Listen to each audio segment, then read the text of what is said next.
ये मेरी ज़िंदगी का भी आखिरी चुनाव हो सकता है। समाज के लोगों ने तय किया कि हम क्यों नहीं राजस्थान की सरकार हो या केंद्र की सरकार को बताएं कि हम राजस्थान के अंदर डांगी पटेल पाटीदार एक कौम है। और अभी आने वाले टाइम पे चुनाव भी है।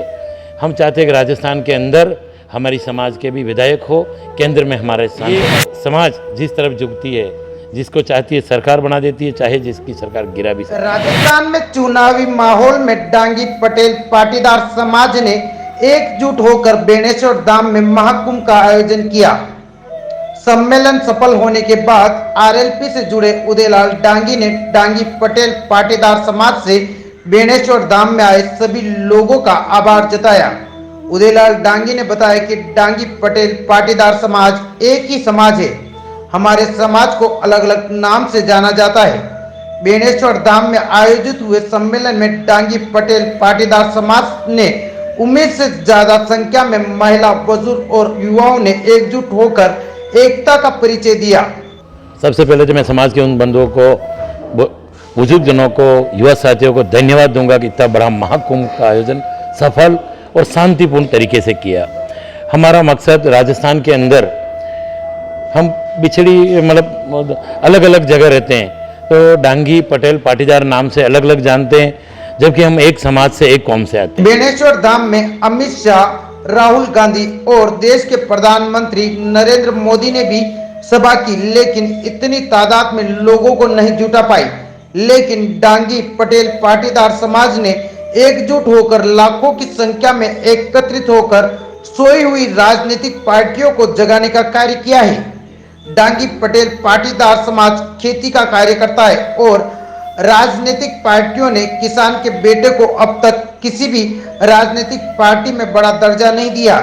उदयलाल डांगी ने बताया कि हम एकजुट होकर सभी राजनीतिक पार्टियों से हमारे समाज के उम्मीदवार को टिकट देने की मांग कर रहे हैं। जो राजनीतिक पार्टियां किसान के बेटे को सम्मान देगी, हम उसके साथ कंधे से कंधा लगाकर साथ खड़े रहेंगे।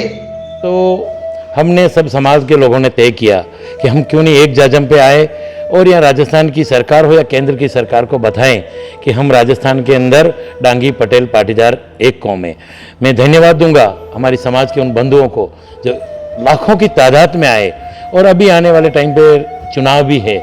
हम चाहते हैं कि राजस्थान के अंदर हमारी समाज के भी विधायक हो, केंद्र में हमारे सांसद हो।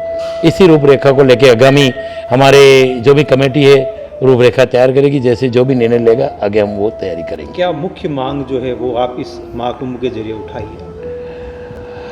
मुख्य मांग हमारी जो समाज टीएसपी एरिया में रहती है, टीएसपी के अंदर ओबीसी को जो 21% दर्जा मिलना चाहिए वो नहीं है। और राजस्थान के अंदर हमारा एक भी विधायक नहीं है। कैसे हम राजनीति में आगे जाए, कौन पार्टी हमें आगे ले जानी चाहती है, इस पर हम सब लोगों ने मिलकर मंथन किया है।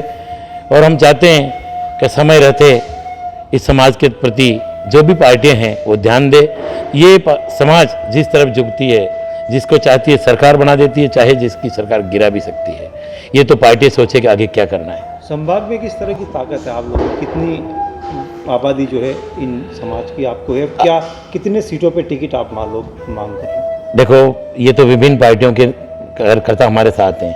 मैं जिस पार्टी से हूँ, मैं तो मेरे पार्टी के हनुमान जी को कह सकता हूँ कि हमारी समाज को इतने टिकट दो।